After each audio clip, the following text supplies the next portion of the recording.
Okay, so great evening, guys. Thank you so very much for joining us again on another exciting Upgrade Mastery just for you with Mr. Upgrade. So, I am Mr. Upgrade, and I am super excited to have you join us again for another exciting life transforming conversation that we're going to be having today. Well, this is the last Friday in the month of June. Yes, June has been the month of restoration. So, how has June been for you? You know, on the Upgrade Life of Mr. Upgrade, we do this every Fridays where we get to just share our experiences from the week, the learnings we've had, the challenges we've faced, and how we've been able to overcome all of these things. So, how has the week been for you, right? Tell me about your week in the comments. Let me know about your week. How's the week been for you? What have you been up to? What are those things you faced during the week? And how have you been able to overcome all of those things and still be able to do what you needed to do during the week? I'm so glad to have you here. This is the last Friday in the month of June. And you know, June is that season of restoration, and a lot of things should have been restored for you this June. And even if they have not been restored yet, June is not yet over. There's still a few days in the month of June, and anything can still happen for you as regards restoration. So, how are you doing? How's your day? What have you been up to? What are the things that you have had to deal with in your own space? What have you been able to, what have you been putting up with generally and basically? How are things for you? Right? You know, sometimes we don't get to really air uh, our minds on some things. We just try to bottle up things, we just try to be the bigger person and move on. But it's okay. That's why we have conversations like this. It's okay for you to let down your hair, okay for you to say it as it is. This is a safe space for you to share, right? You're not going to feel judged. You're not going to feel stigmatized. You're not going to feel segregated because you said something. No, it's a safe space, and then you can always share whatever you think you need to share to get off your chest. Like we always say that 50% of you getting help is you speaking out, right? Once you speak out, the problem is already 50% solved. And that's why a lot of people hold things within and they don't have the confidence to share because they know that once they do that, they are way on their journey to getting help and being healed, right? And that's why we're having conversations like this so that you can be able to let some steam out. Say it as it is. If you need to scream, scream. If you need to yell, yell. But at the end of the day, you should feel better after speaking. You should feel better about the situation, about yourself, about everything that it is that you may be going through at this time. You know, it's a very, very important conversation that we need to have because sometimes people don't pay attention to some things that are happening around them. They just go with the flow. Like I always say this, that it's only dead fish that go with the flow. Many times you have to go against the current, go against the flow, stand up for yourself, believe in what it is that you know is good for you, right? And be able to make some changes. Okay, so today we have an interesting conversation. You know, last week our conversation was very, very interesting, very practical, right? We talked about mistakes, regret, and mercy. It was a very beautiful conversation. And we're going to take off from where we left off last week, but this time our focus will just be on mercy. Now, last week we dealt extensively on mistakes. In case you missed that session, you can go back on the YouTube channel, it's still there. The session on mistake, regret, and mercy. We dealt extensively on the mistake part because we realized that a lot of people feel bad because they made mistakes, and we were able to let them know that making mistake is part of the journey. In fact, mistake is the proof that you're doing something. So if you don't make mistake, it shows that you're not doing anything. Because it's only those who are doing something that end up making any kind of mistake that they make, right? And we're able to let people see it's not a bad thing to make mistake. It's only a bad thing when you repeat your mistake or you keep dwelling on your mistake. And you know, it's always natural that your mistake will lead you to regret. Say, oh, I wish I never did this. Oh, I wish I never did that. Mistake will lead to regret, right? But then beyond the mistake and the regret, there is mercy, right? There is mercy. And that is where we are going to be having this conversation today, to let you know that mercy is available. Remember the song from CC Winers, Mercy Said No, right? Mercy is available for you. And you need to be able to understand what mercy really is. You know, one of the things that God does for us as His children, as His creation, is that He shows us mercy. Right? That's one of the attributes of God, that God is faithful and God is merciful. Just in case you don't know anything about God, God is faithful. That's a certain, that's a given. God is faithful. And then God is merciful. God is merciful. And all through scripture, it's filled with the mercies of God. How God shows up and show people mercy. Even when it doesn't look like it is mercy, it is still mercy. So today we're going to really talk about mercy extensively, right? Mercy, so that you can really understand. And the reason for restoration is literally about mercy. Literally, it's about God's mercy. Like at the core of restoration is the show off of God's mercy. Literally. So the reason why God would restore whatever it is that you have lost is because of His mercy. Even scripture rightly puts it that it's because of the Lord's mercies that we are not consumed. So it's because of His mercy, not because of anything. Right?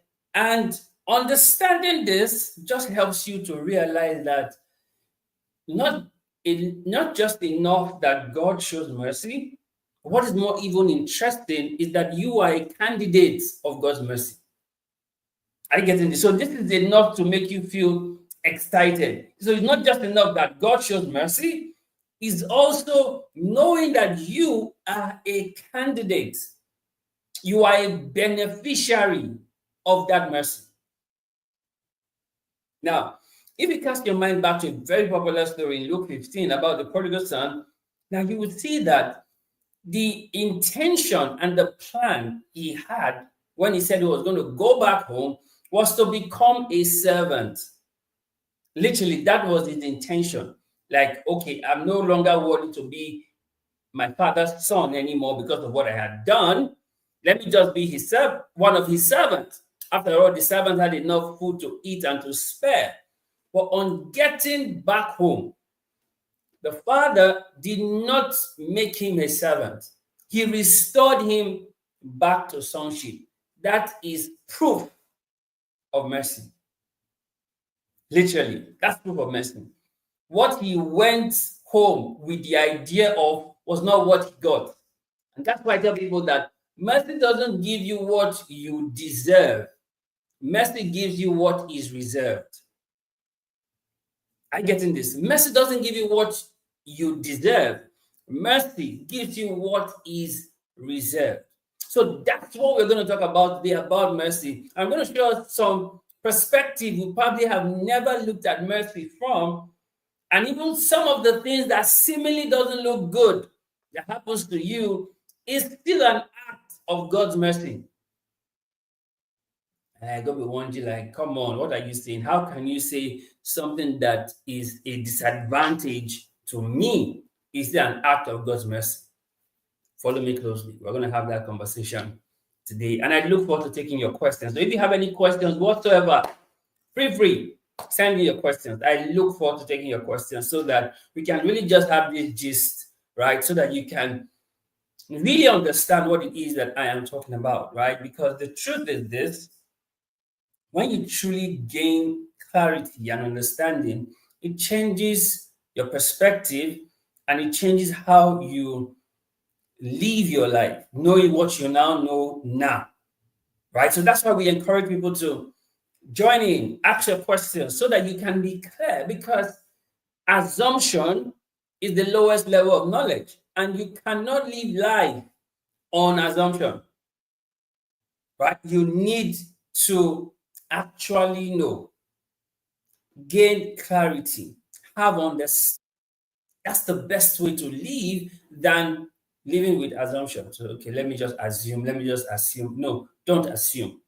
Ask questions so you can gain clarity. So, there are three perspectives to which I want to talk about mercy that you should open your mind to. Three perspectives. The first perspective is rescue. You know, one of the things that happen with mercy is that mercy can rescue. So, this three perspective of mercy shows you that is either you experience mercy as rescue, or you experience mercy as something else, or you experience mercy as something else. I'm going to share three of them. So, the first one is rescue, right? In this situation, for something to have happened, mercy steps in to rescue you from that thing happening.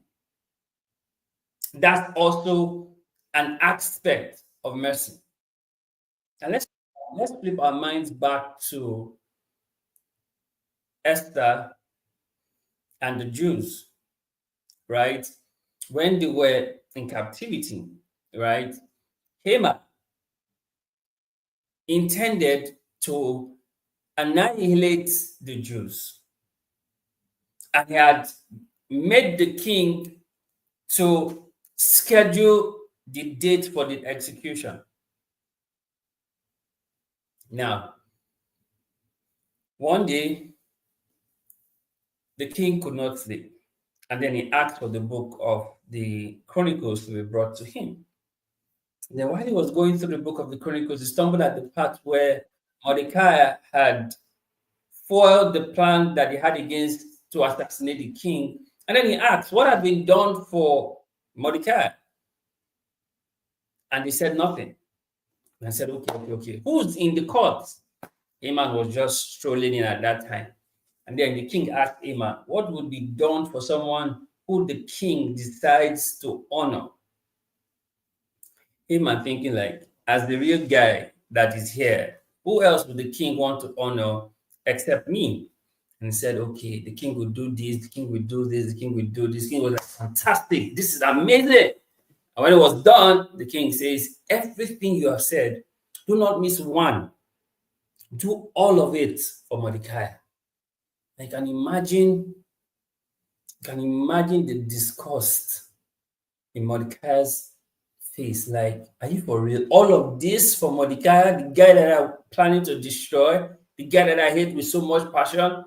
But he couldn't reject because that's the king's command. He had to carry it out, and he did it. Now, another interesting part of that story is that when he went home and told his wife and his friend what had just happened, that he had just been made to celebrate Mordecai around the whole city, following the king's instruction, the wife said that if this is the Mordecai that you are planning against, that your downfall has just begun. Now, at that point, you should have thought that Haman should say, okay, now that it's like this, let me retract my step. Let me go and appeal to Mordecai so at least he can have mercy on me. But no, he was still heading. And then entered the scene. Esther went to see the king and said, let me prepare a feast for you. And the feast said, okay, no problem, do that. Called in Haman also for the feast. Esther prepared the feast for the king and for Haman. King was excited and like, okay, Esther, ask me anything, even to the half of the kingdom, and I'll give it to you. Esther said, no, you know what? Come again for another feast. He said, okay, no problem. We'll come again. She came the second time for the feast. Haman also came. King said again, ask me anything, even to the half of the kingdom, I'll give it to you. And then Esther said, somebody is planning to eliminate all Jews in the kingdom.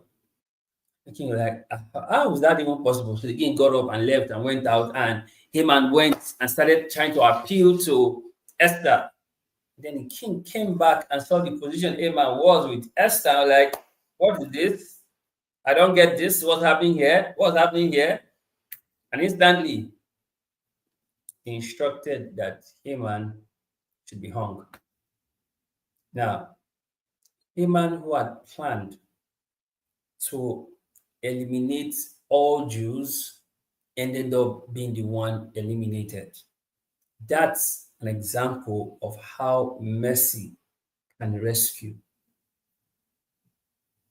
Because prior to this time, Mordecai had told Esther, don't think that because you're in the king's palace, if they come to eliminate all the Jews, you will not be affected. You're still a Jew. And then Esther now said, I and my maidens will fast for 3 days. You and the people fast for 3 days. And then I will go to the king. And popular phrase of if I perish, I perish. Now, my point in this story is to let you know that instead of the Jews being hung on the gallows that Haman had built, it was Haman himself and his people that were against the Jews that were now hung. That's how mercy can rescue. Are you getting it? That's why they say that those who dig a pit for you, they will be the ones to fall into the pit. That's how mercy can rescue.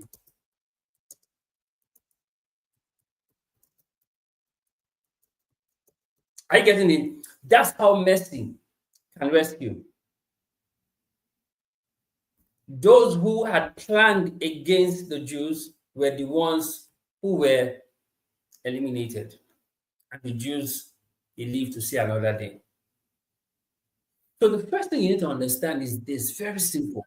Mercy rescues. Mercy rescues. And you see, another example of mercy that rescue is Rahab. Interestingly, I was reading again the book of Matthew, and I was having this little conversation with a friend, and in the genealogy of Jesus, you would see Rahab. That's the Rahab that you know, because there's only one Rahab in the Bible, which is Rahab the harlot, when the spies went to spy out Jericho.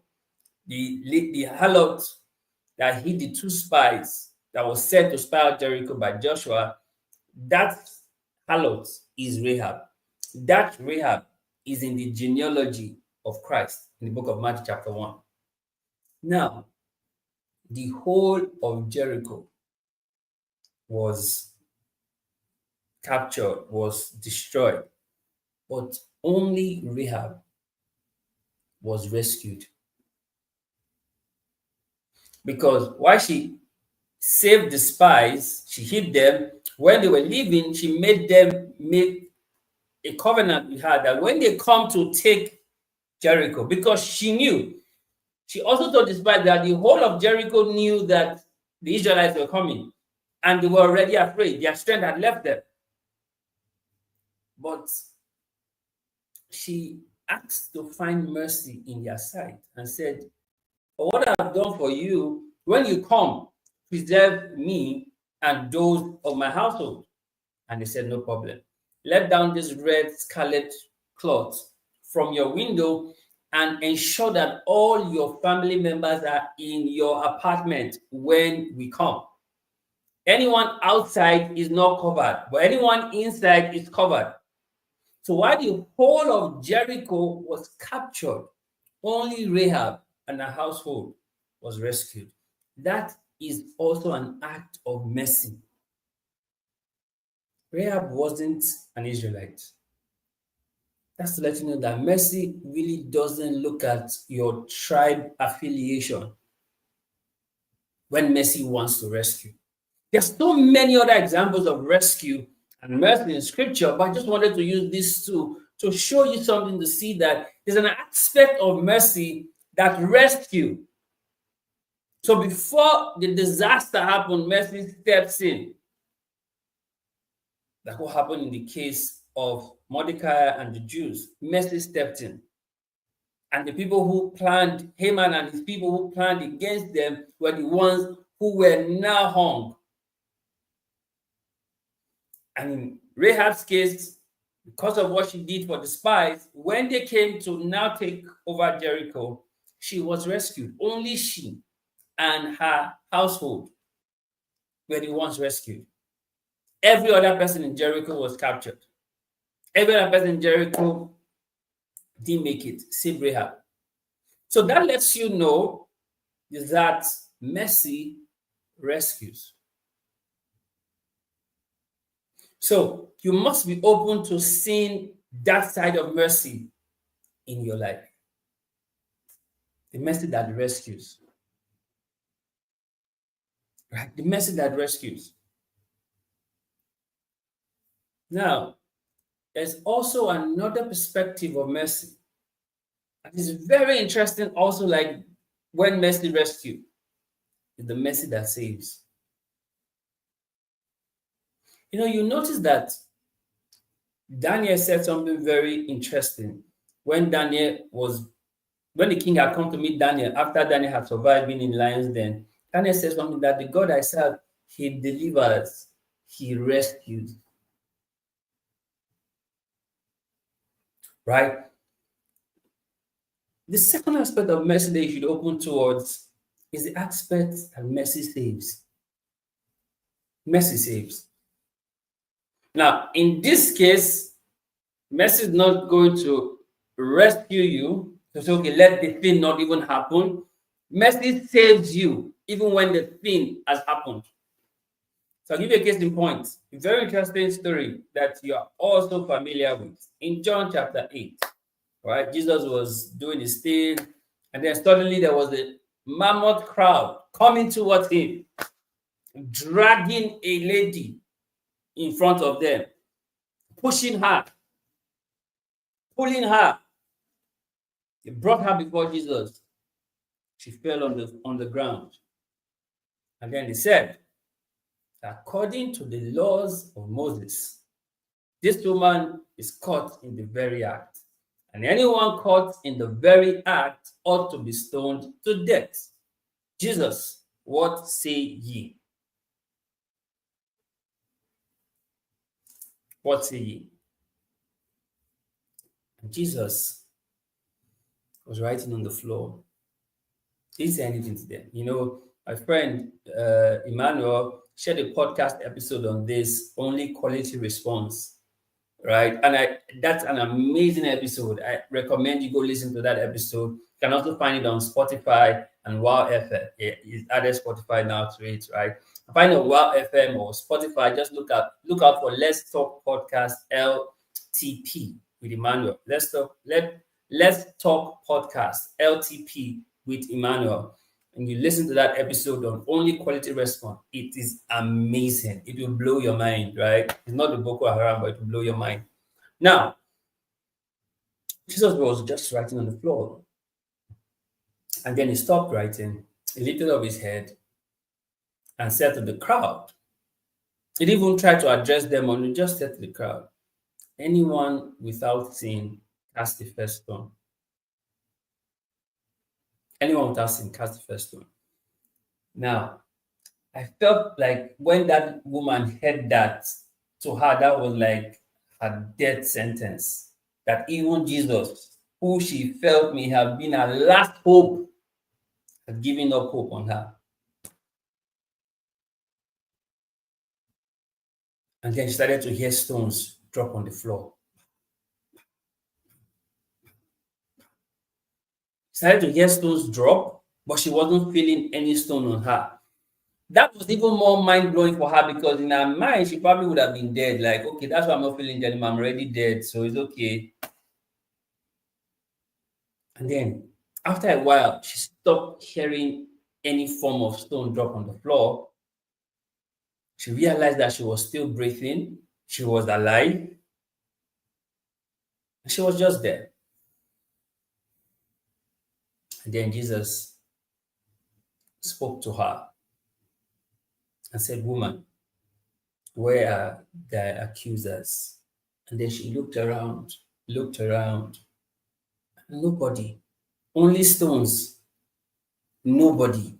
Like the mammoth crowd that came accusing her had all gone.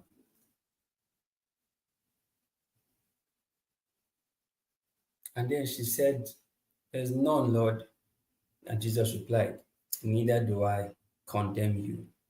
Go and sin no more." That is mercy that saves. Now, in this situation, she deserved the punishment. She had done the wrong. Like she had committed what she was being accused of, even though they didn't bring the man along. And I jokingly say that sometimes perhaps the man was even with them with stones. So it's not today that women are being accused more than men are being accused, but that's a conversation for another day. But then for the first time, no one condemned her. She had lived with that condemnation all her life, knowing that, oh, everybody sees her as the adulterous woman, because that's how the story even captures it, that they're the adulterous woman. So everybody sees her as that woman who commits adultery, sleeping with other people's husband and all of those things. So she had that stigma over her. And then for the first time, there was no one condemning her, no one accusing her. She just couldn't understand. That's mercy that saves. The way mercy would save, you would not be able to believe it. You like, is this real? I know I did wrong. I know I should be punished. I know I deserve it. But mercy says no. Mercy says no. I told you earlier when we started this conversation, a very important attribute of God is that God is faithful and God is merciful. And you really will never understand the mercy of God, especially when that mercy saves you. You may be doing some things wrong and some things that are bad to happen to you, but mercy saves you. If they want to count your own righteousness, it's like a filthy rag, like Isaiah says. Like a filthy rag, doesn't add up, cannot put it among. But mercy saves you.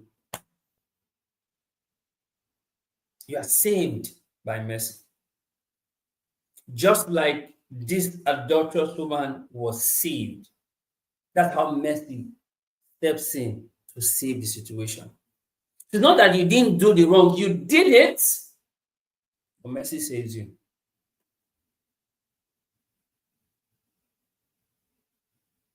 You see, nothing gives you a second chance like mercy. Nothing. Nothing gives you a second chance in life like mercy. For that woman caught in the very act in John chapter 8, she felt that was her last. Like, this is it. It's all over for me right now. This is it. I've been caught, been humiliated, been embarrassed. But she didn't know what mercy had in store for her that same day.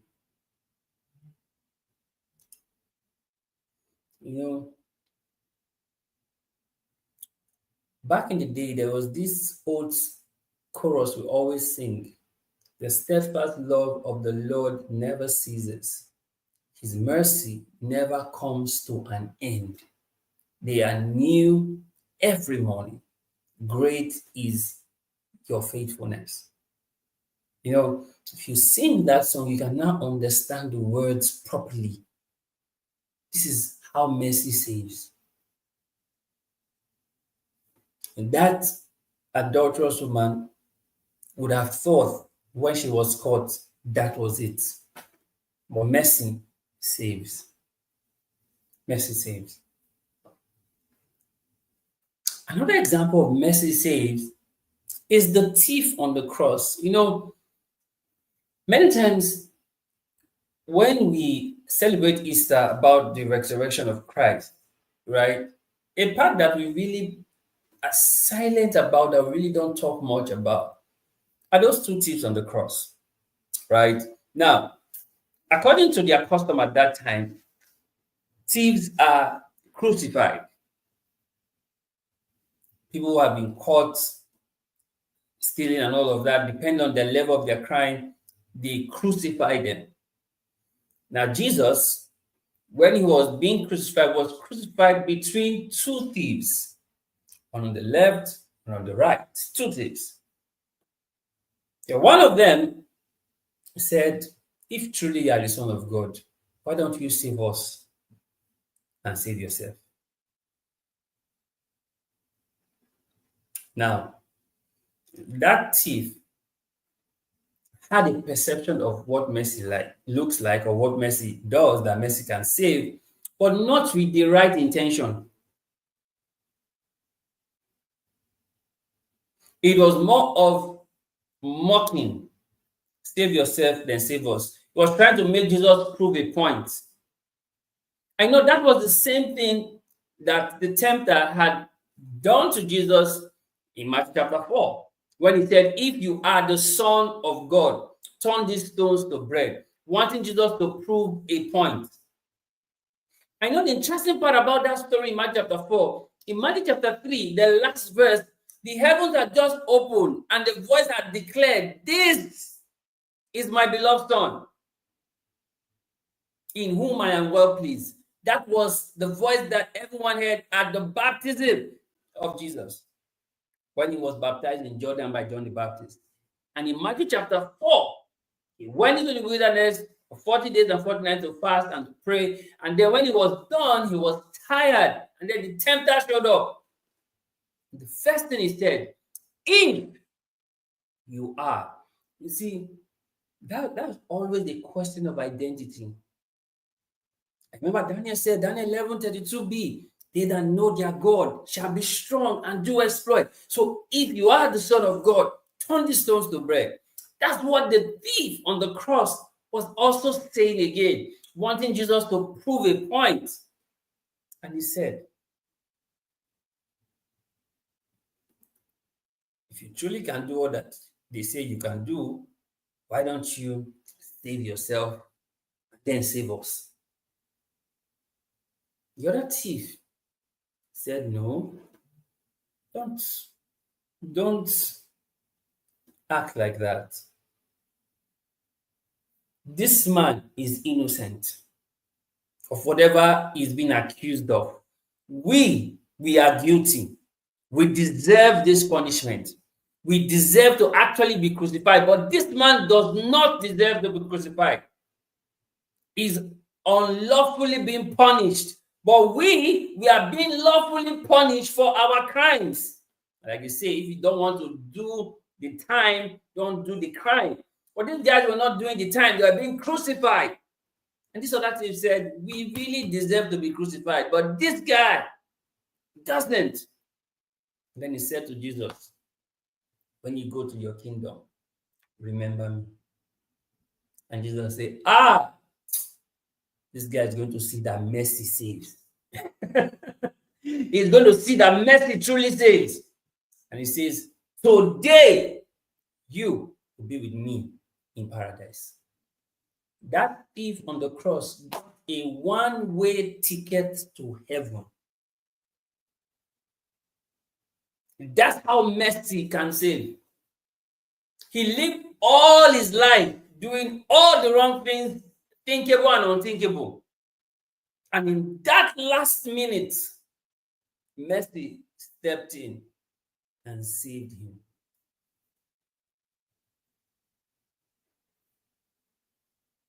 Mercy saved him. While the other thief would die and go to hell, this other thief would die and be with Jesus in paradise. But mercy had saved him from eternal death, eternal separation from God. Regardless of how he had lived his life, mercy stepped in and mercy saved him. That's another aspect of mercy that is mind-blowing, how mercy saves. Now, this thief knew what they did in their lifetime was wrong. The crimes they committed, all the things they did, kidnapping, bombing, everything you can think of, they probably did, and even much more. And you know that they really deserve the punishment. But then mercy steps in and mercy saves. Like mercy saves. Mercy may not be a goalkeeper, but mercy saves. I love that. Mercy may not be a goalkeeper, but mercy saves. Mercy saves. Mercy saves. And having this awareness and this consciousness just helps you that, yes, I know I may have done wrong, but only mercy can save me. Yes, I know I do not deserve to be pardoned, but only mercy can save me, because there's an aspect of mercy that saves. Just like there's an aspect of mercy that rescue, there's also an aspect of mercy that saves. And the beauty of all of this is that you are a partaker of both the mercy that saves, the mercy that rescues. So if mercy doesn't come to rescue, I mean, rest assured, mercy will come to save. Like I said, mercy may not be a goalkeeper, but mercy saves. I love that. Like, I love that, like the high point for me. I'll make a quote out of that. Mercy may not be a goalkeeper, but mercy saves. Mercy saves. And we could see how mercy saved the thief on the cross. Jesus said, today you will be with me in paradise today. Mercy saved. I don't think that thief ever envisaged that at his last moment in life, he will experience the mercy that saves. I don't think he ever envisaged that. I don't think he ever envisaged that. That's the beauty about mercy that saves. You don't even anticipate it, but yet mercy saves. The adulterous woman did not anticipate she was going to go back home alive, but mercy saves. I don't know what you're going through. I don't know the difficulties or the challenges you may be going through right now in your journey, where you feel like you are at your wit's end. I'm here to remind you that mercy saves. Mercy saves. And when mercy saves, when mercy saves, restoration is certain. Restoration is certain when mercy saves. Certain. Now, we told you the perspective that mercy rescue. We've told you also the perspective that mercy saves. Now, the third perspective, I told you there are three perspectives of mercy that I want to share with you today. Now, the third perspective of mercy is mercy delivers. Now, should in case you are not rescued, don't lose hope. Should in case you are not saved, don't lose hope. Have hope that mercy will deliver. Right? Mercy is not a rider, but mercy delivers. Oh my God, I don't know what's happening to me right now, man. I said, mercy is not a rider, but mercy delivers.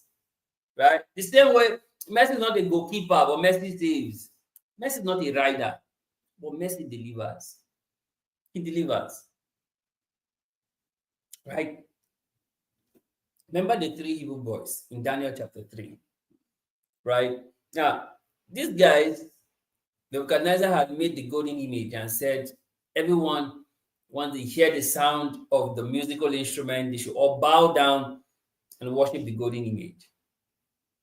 And everybody was doing it, all fine and good. Nobody raised an eyebrow. And then they noticed three guys, like these three guys. They were not budging. When the sound of the musical instrument would go off, they will still be standing. While everybody bows and they are still standing, like, come on. And then they went to tell the king, Nebuchadnezzar. So there are three guys, though. You've noticed. The guys are not ballet. They are not bowing down to the graven image. They are still standing. And you say, who are those guys? Bring them. And they brought the three guys before Nebuchadnezzar. He said, is it true what I heard that you guys are not bowing down? Say, okay, you know what? It's fine. Let them blow the instrument again. Let me see. They did, and these guys. And the king said, okay, see. If you don't bow down to the golden image, you're going to be thrown to the fiery furnace. And then the king said, okay, see. I'm even going to make it even more intense for you. He instructed that the fiery furnace be heated up 7 more times. The furnace alone is already hot. 7 more times makes it more fierce. And the 3 Hebrew boys said, "O king, we are not careful to answer you in this matter. That even if the God that we serve do not deliver us, and even if the God that we serve do not deliver us, we will still not bow." And the king says, all right, no problem. Guards, round them up, bind them with ropes, and throw them into the fiery furnace. Now, this is where this story gets interesting. Now, the people who burned them up and threw them into the fiery furnace, they died from the heat. Did you understand that? The people who bound them up and threw them inside the furnace, they died from the heat. But these guys were in the furnace. Now, I told you this aspect of mercy, the mercy that rescues, so it prevents the situation. Now, the mercy that saves, that allows the situation happen. But the mercy that delivers, it lets you go through the situation completely. You know, one would have thought that, okay, God will step in and make Nebuchadnezzar change his mind. That's okay, I forgive them. Nope. They have even bragged about God and say, even if God does not deliver us, no wala. And then they were thrown inside. But see where this story gets interesting. They landed in the fire. The ropes that they were tied with got burnt off by the fire. But they were not touched by the fire. They were in the fire.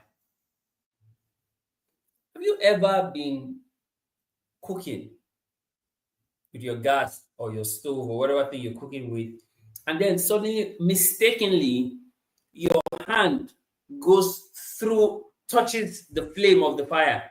You know how it burns you. I know the smell that comes off from your head that's burnt. It smells funny. I think I'm lying. You can go and try it. After this life, just go and try. Just take your hand through gas or put lighter on your hand and put it on your hair, on your hand, and you smell it. That's a weird kind of smell,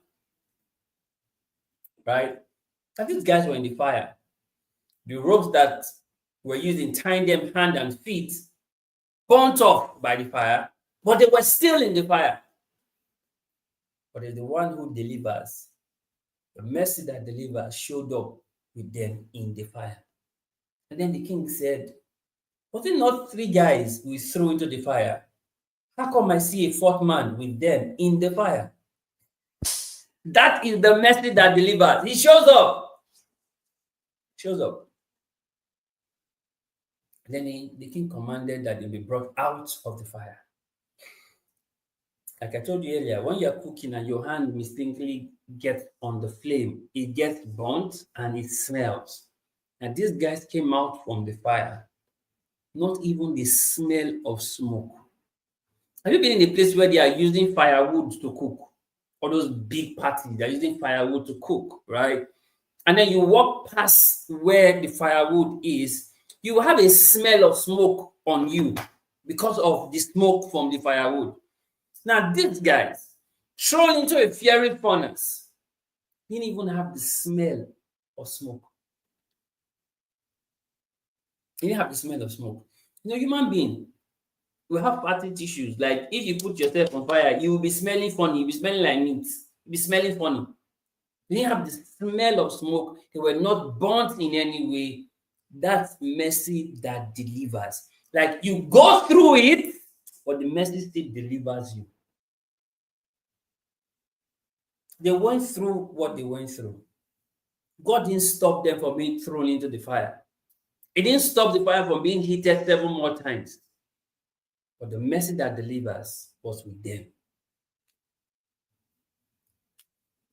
Fast forward to Daniel chapter 6. Now, this story I just shared was in Daniel chapter 3. 3 chapters after, Daniel chapter 6.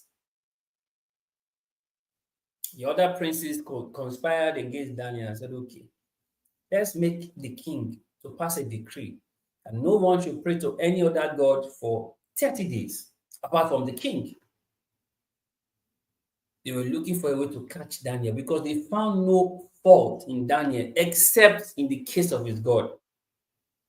And then the king signed it into law, not really knowing what he had signed. And then when he realized, they were like, oh no. The king looked all possible ways to save Daniel. Couldn't find. They brought a report and said, Daniel is not obeying your decree, and nobody should disobey the decree of the king. And the punishment for going against that decree was that you'll be thrown into the lion's den. Maybe you ever watch all those gladiator movies, you see sometimes where they will bring out those wild animals to fight with those gladiators.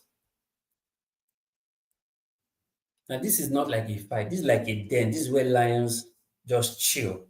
That's like their place where they relax. And then you are put there with them. There's no escape for you. No escape.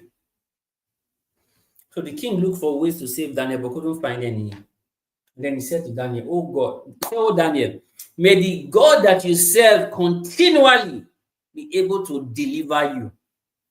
And Daniel said, no one. And Daniel was thrown into the lion's den.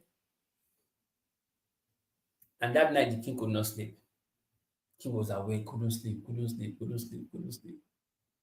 The next morning, the king ran to the front of the den. Daniel! And Daniel responded, nothing happened to Daniel. The God that you serve truly delivered you. And Daniel said, yes. The God that I serve sent his angel to shut up the mouth of the lions. The God that I served had delivered me from the lions.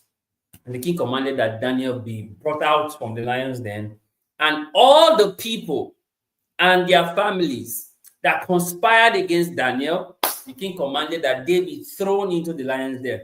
And this is where the story gets interesting. These same lions who could not harm Daniel, these same lions, they made mastery of Daniel's accusers before they even landed at the foot of the den. So how can lion who could not touch Daniel kill others? Mercy that delivers. Now, the interesting thing about this story is very striking. Either mercy would rescue, or mercy would save, or mercy would deliver. But one thing is certain, you enjoy mercy. You enjoy mercy. That one is certain. You enjoy mercy. Whether it's the mercy that saves or the mercy that rescues or the mercy that delivers, you are a candidate for mercy. So regardless how life goes, just know. Psalm 23, verse 6, it says, surely, it says, surely, goodness and mercy shall follow you all the days of your life. So you either see the perspective of mercy that rescues, or the perspective of mercy that saves, or the perspective of mercy that delivers. You are surely guaranteed for mercy, because he has said, surely goodness and mercy follows you all the days of your life. So goodness there is favor, mercy there. So you are not alone. You are never alone. And like I always say, you do not need to be a Liverpool fan for you to know you never walk alone. You are never alone, because you have goodness, you have mercy. And this is the perspective of mercy you need to have, that the mercy would rescue, mercy would save, mercy would deliver. You know, if you look at the life of Joseph from Genesis 38 downwards, you could see that even the bad things that seemingly happened to Joseph was an act of mercy. You know, the brothers had said, when they saw him coming from afar, they said, okay, here comes the dreamer. Let us kill him and see what will become of his dream. When he finally arrived where they were, they said, okay, no, let's not kill him. Let's just put him in the pit. Switching from killing to put him in the pit, that was an act of mercy. That's an act of mercy. Because they still could have killed him. But that's an act of mercy. That's mercy that rescues. And then they said, okay, let's sell him off to the Ishmaelites. Let's sell him off into slavery. That's mercy. That saves. Then the Ishmaelites got to Egypt and they sold him to Potiphar. Not any other slave master, Potiphar. Mercy that delivers. Then Potiphar's wife lied on him. Joseph was sent to prison. That's still an act of mercy. In prison, he met the jailer, he met the butler and the baker. The baker was killed, the butler was restored, the butler forgot about it. That's an act of mercy. And then finally, Pharaoh had a dream. Nobody could interpret. The butler now remembered. That's still an act of mercy. And brought Joseph in the palace. Now, when Joseph had interpreted the dream and recommended the solution, he told the king, look amongst you and set up a man for this. And the king said, who else can we put over this except you? You see how mercy plays out? Joseph recommended other people, but mercy brought it back to him. Joseph told Pharaoh, look amongst your kingdom and appoint a person, appoint a man to be in charge of all of this. And Pharaoh said, who else is better fit for this position than you?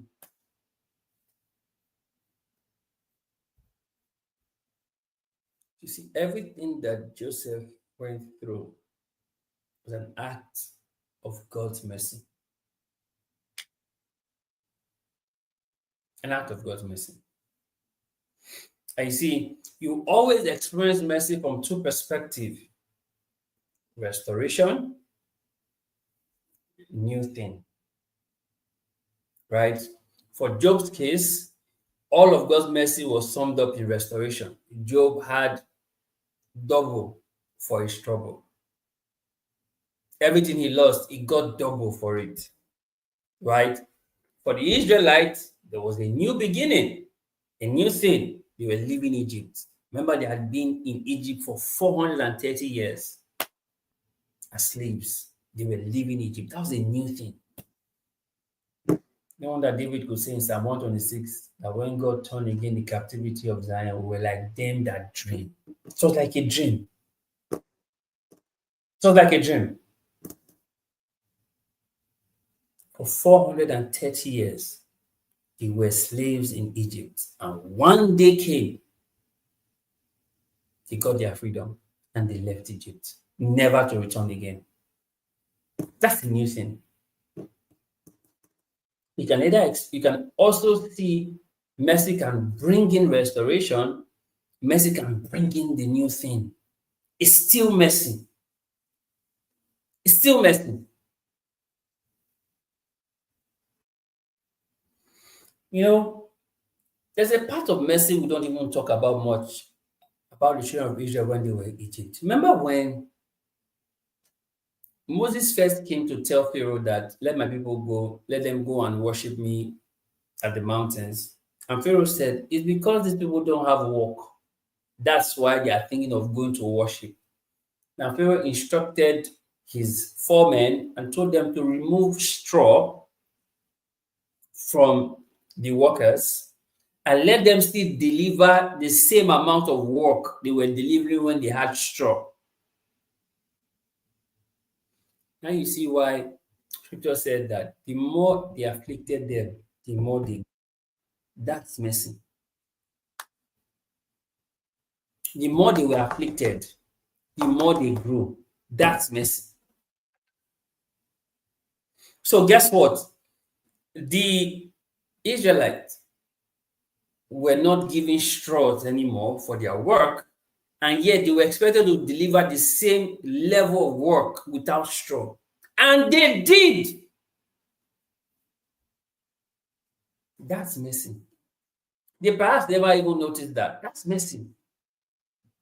Like somebody tells you, you need one bag of cement to mold 20 blocks. Now the person is telling you, still mold 20 blocks without a bag of cement.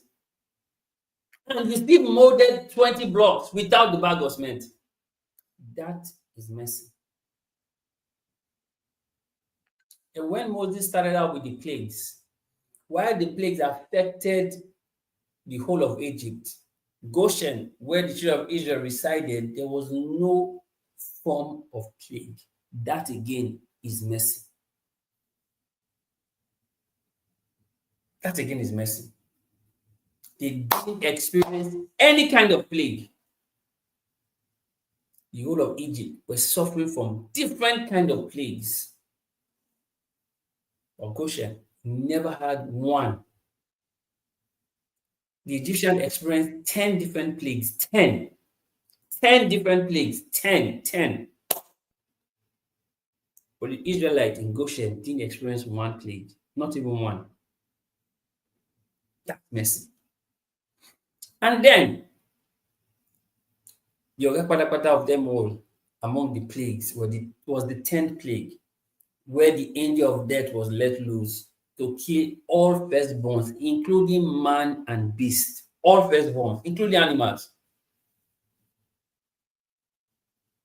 And then Moses gave the people of Israel an instruction, put the blood on the lintel, so that when the angel of death comes, it will see the blood, it will pass over. Now, the reason it will pass over is because once you see that blood, you say, oh, somebody has already been killed here. That's another day's conversation. That is another day's conversation, though, because if we start that, we will not finish today. Because when you see the blood, I will pass over. And Christ's blood has been shed for us. You see, why you are a sure candidate for mercy? Because Christ died, he was buried, he resurrected, his blood was shed. The same way the angel of death could see the blood of bulls and calves that was on the lintel and could pass over, even much more. You have the blood that was shed for you on the cross. Tell me why you will not experience mercy. Tell me why. Tell me how. Tell me how.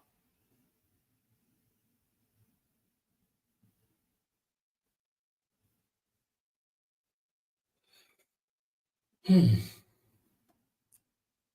didn't stop there. Man and beast, everything suffered. The whole of Egypt was in mourning. The children of Israel, God gave them instruction through Moses that they should go and meet the Egyptians that were mourning and ask them to give them gold and precious things as they were going to be leaving Egypt that same morning.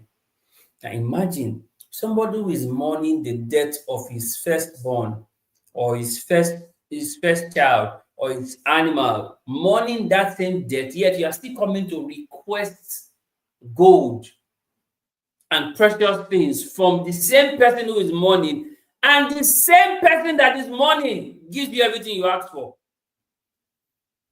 See, when mercy starts, you will know that this is mercy. You will know. And scripture tells us that the children of Israel, they plundered Egypt. It looks like Egypt paid them for all their years of slavery that day.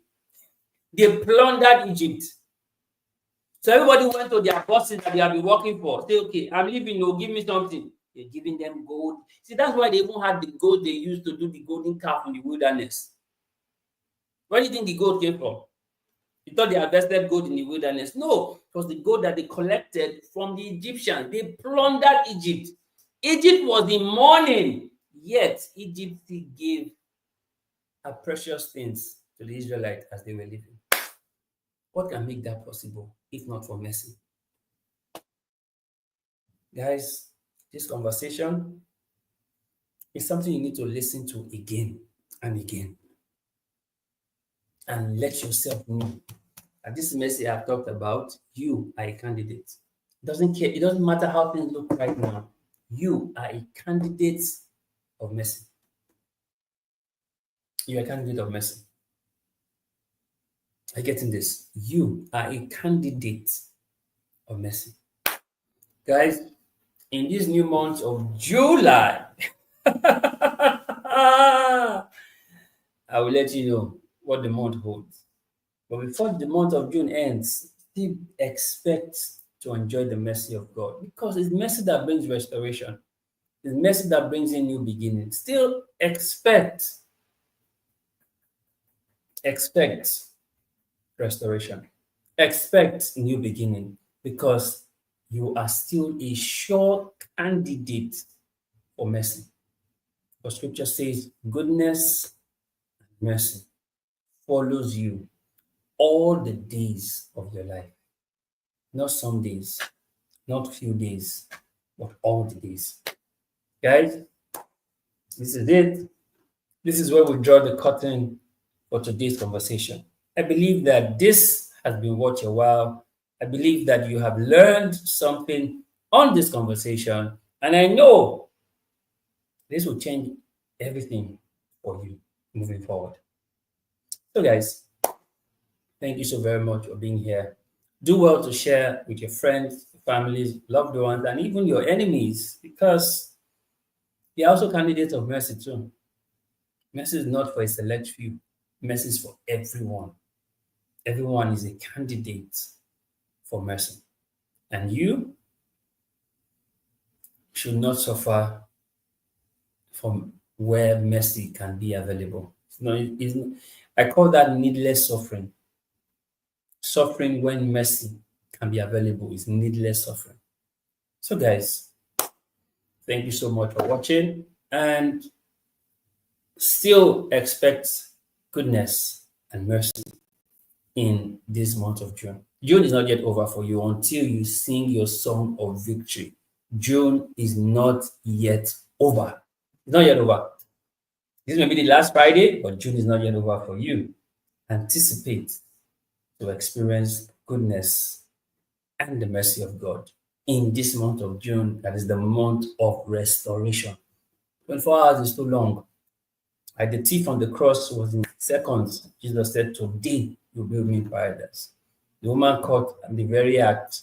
Jesus said, neither have I condemned you. Go and sin no more.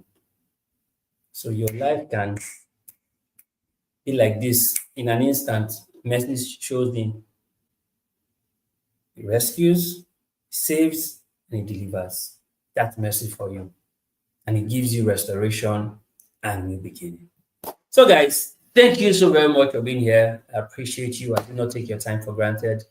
Thank you for always coming through. You are the real VAP. Like we always say, there's always more on the upgrade side of life. And that's why we encourage you that you leave good behind so that you can